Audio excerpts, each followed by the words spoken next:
गए। पहला व्रत जिसमें आप कुछ मत खाओ, जैसे आप लोग करते हो, फलाहार खाते हो, फल खाते हो, कुछ नहीं खाते। ये भी व्रत है। सोमवार, मंगलवार, गुरुवार पशुपति व्रत, चतुर्थी का व्रत, पंचमी का व्रत, छठ का व्रत, सप्तमी का व्रत, तीज का व्रत, अष्टमी का व्रत, नवमी का व्रत, एकादशी का व्रत, द्वादशी का व्रत, प्रदोष का व्रत, त्रयोदशी का व्रत, शिवरात्रि का व्रत। ये सारे व्रत है जिसमें तुम खाते नहीं हो, भोजन नहीं करते, या फलाहार करते हो, या एक समय खाते हो। ये व्रत है। 3 व्रत मूल है, उसमें एक व्रत है जिसमें तुम भोजन नहीं करते। दूसरा व्रत, जिस व्रत में आप किसी प्यासे को पानी पिला रहे हो, भूखे को भोजन करा रहे हो, किसी की जिंदगी में कष्ट चल रहा है और उसके कष्ट को समाप्त करने का प्रयास कर रहे हो, ये भी दूसरे नंबर का व्रत है। ये भी व्रत है। और तीसरे नंबर का व्रत है किसी के चेहरे पर आपके कारण स्माइल आ जाए, प्रसन्नता आ जाए। आपके कारण किसी के चेहरे पर प्रसन्नता दिखे तो समझ लो ये भी व्रत है। जरूरी नहीं कि भूखे रहोगे तो व्रत कहलाएगा, जरूरी नहीं कि कुछ नहीं खाओगे तो व्रत कहलाएगा। व्रत की मूलता यह कहती है कि आप किसी के चेहरे पर प्रसन्नता ला दिए, वो भी व्रत है। आप किसी की दवाई का खर्चा उठा लिए, वो भी व्रत है। आप किसी पढ़ने वाले बच्चे के पास में पैसा नहीं, आपने उसका खर्चा उठा लिया, वो भी व्रत है। वो भी व्रत है।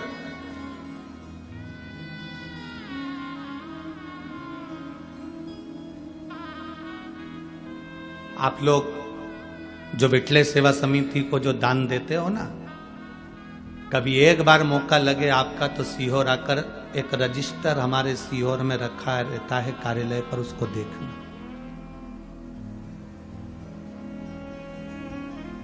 उस रजिस्टर में जो बच्चे पढ़ने वाले होशियार रहते हैं और उनके माँ बाप के पास में पढ़ने का, पढ़ाई कराने का पैसा नहीं रहता, तो उनके स्कूल की फीस, महाराष्ट्र के भी कम से कम 35 से 40 बच्चे हैं, ऐसे हर प्रदेश के थोड़े थोड़े बच्चे लिए हैं। महाराष्ट्र के भी 35 से 40 बच्चे हैं जिनकी फीस विठले सेवा समिति आप जो दान करते हो उससे जमा करती है।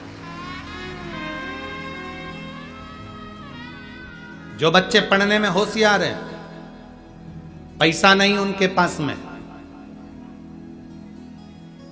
खबर करते हैं, फिर हमारी समिति का व्यक्ति वहां पर जाता है, उस नगर के लोगों से सूचना मांगते हैं कि ये बच्चा, उसकी आईडी और उस स्कूल का पता निकालते हैं, फिर स्कूल वालों से संपर्क करते हैं, इनकी दीन दशा कैसी है, क्या स्थिति है, पढ़ने में कैसा है, फिर उसका समिति उसकी एजुकेशन करा देती है।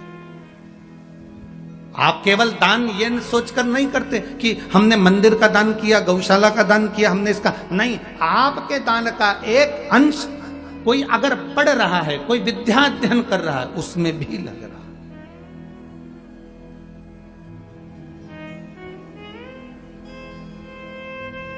है। इसीलिए हम आप लोगों को बार बार कहते हैं कि आपने अगर 1 रुपया भी विठले सेवा समिति को दिया है, 3 दान करो तो 25 बार जाकर देखो। 3 दान कौन से? पहले नंबर पर कन्यादान। कन्यादान करा है तो बेटी के घर पर जाकर देखना कि तुम्हारी बेटी सुखी है कि नहीं, कहीं बेटी को दुख तो नहीं है। दूसरे नंबर पर गौदान। गाय अगर किसी ब्राह्मण को दी है तो उसके दरवाजे पर जाकर देखो कि गौ माता की सेवा सही हो रही है कि नहीं हो रही, वरना मालूम पड़े कि गाय ने जब तक दूध दिया तब तक तो रखी, फिर मालूम पड़े कसाई के घर बेच दी। 3 दान हमेशा जाकर देखना चाहिए। पहले नंबर पर बेटी का कन्यादान करो तो कन्यादान करी हुई बेटी को जरूर जाकर देखो कि बेटी को दुख तो नहीं है। दूसरे नंबर पर गौदान। गौदान करने के बाद जाकर देखो कि गाय को सब व्यवस्था है कि नहीं, उसको चारा मिल रहा है कि नहीं, उसको पानी मिल रहा है कि नहीं मिल रहा। मालूम पड़े दूध के चक्कर में कोई लेकर चले गया, तुमने गौदान कर दिया अपने दादा परदादा के नाम से, और मालूम पड़े गाय दुखी है तो हमको दुख होगा। तीसरे नंबर पर लक्ष्मी का दान। तुमने जो दान करा है पैसे का 1 रुपया भी अगर समिति को या किसी को दिया है, तो वहां जाकर देखो कि तुम्हारा धन सही जगह लग रहा है कि नहीं लग रहा। हजारों लोग भोजन कर रहे हैं कि नहीं कर रहा है, वो सही स्थान पर लगा कि नहीं लगा? मालूम पड़े कटोरे में भिखारी ने पैसा लिया, शाम को जाकर मदिरा में लगा दिया, मांसाहार में लगा दिया, जुए में लगा दिया, वेश्यावृत्ति में लगा दिया, वो दान करने से कोई मतलब नहीं, उस दान का कोई मतलब नहीं। बेटी का दान करो तो 50 बार पहले जाकर देखो बेटी सुखी है कि नहीं। गौ का दान करो तो गौ माता को जाकर देखो गौ माता सुखी है कि नहीं।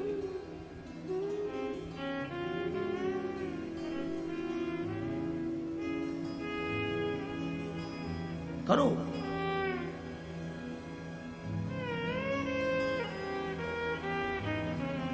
भजन करो, स्मरण करो, श्री शिवाय नमस्तुभ्यम जपो, या एक लोटा जल महादेव को चढ़ाओ।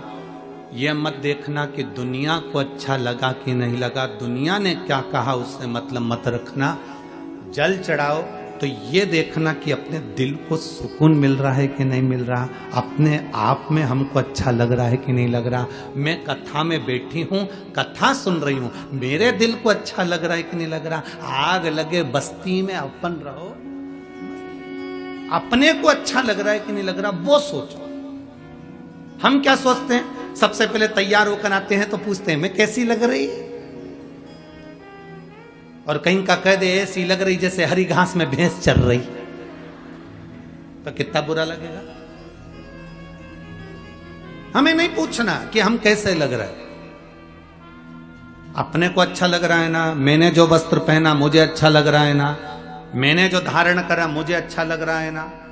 दुनिया की आदत होती है, जीन्स पहनोगे कोई नहीं टोकेगा, फटी हुई जीन्स पहनोगे, अरे बोलते जाओ जम के, कोई नहीं ठोकेगा, क्योंकि उनको मालूम है फैशन है। टी शर्ट पहनोगे कोई नहीं टोकेगा, वो क्या बोलते हैं इतना कट वाला आधा बरमुंडा चड्डा पहनोगे कोई नहीं टोकेगा।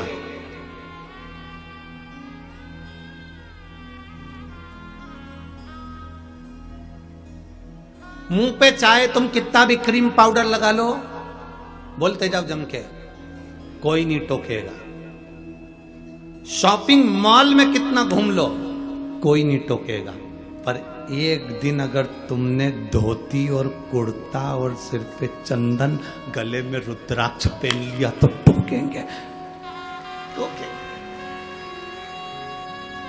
एक दिन तुमने अगर धोती कुर्ता पहना, सिर पे चंदन लगाया, गले में रुद्राक्ष की माला, तुलसी की माला, कंठी पहनी, तो लोग टोकना चालू कर देंगे, भगत जी, बाबा जी, महाराज जी। फिर लोग कहेंगे ये तो देखा देखी कर रहा, ये तो ढोंग कर रहा, ये तो प्रपंच कर रहा है। जीन्स पहने तो किसी ने नहीं कहा कि तुम ढोंग कर रहे हो, टी शर्ट पहने तो किसी ने नहीं कहा कि तुम प्रपंच कर रहे हो, बाल कटवा लिए तो कोई ने नहीं कहा कि तुमने क्या करा, पर तुमने जिस दिन धोती कुर्ता पहना, जिस दिन तुमने मस्तक पर तिलक लगाया, जिस दिन तुमने चोटी बढ़ाई, जिस दिन तुमने यज्ञोपवीत धारण करा, जिस दिन तुमने गले में रुद्राक्ष पहनना चालू करा, जिस दिन तुमने गले में तुलसी की माला पहनना चालू करी, उस दिन दुनिया के लोग टोकना चालू कर देंगे, ये बाबा जी बन जाएगा, ये तो पंडित जी बन गया, ये तो विद्वान बन गया, ये तो अपने आप को ऐसा बन गया, ये तो ढोंग कर रहा है, ये तो प्रपंच कर रहा है, ये तो ऐसा कलर भगवा कलर का कपड़ा धारण कर लिया। बस क्योंकि दुनिया के लोगों की आदत है सनातन धर्म पर उंगली उठाने की, दुनिया की आदत। आप बेकार जगह जाओगे कोई नहीं टोकेगा, आप मदिरा की दुकान पर जाओगे कोई नहीं टोकेगा, आप गलत जगह पर बैठोगे कोई नहीं टोकेगा, अच्छी जगह पर बैठोगे टोकेंगे।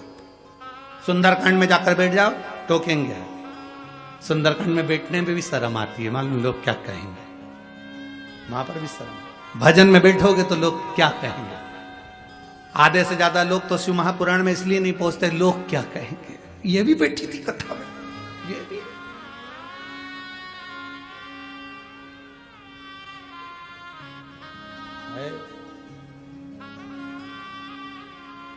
अरे भजन करो भरी जवानी, बुढ़ापा किसने देखा है।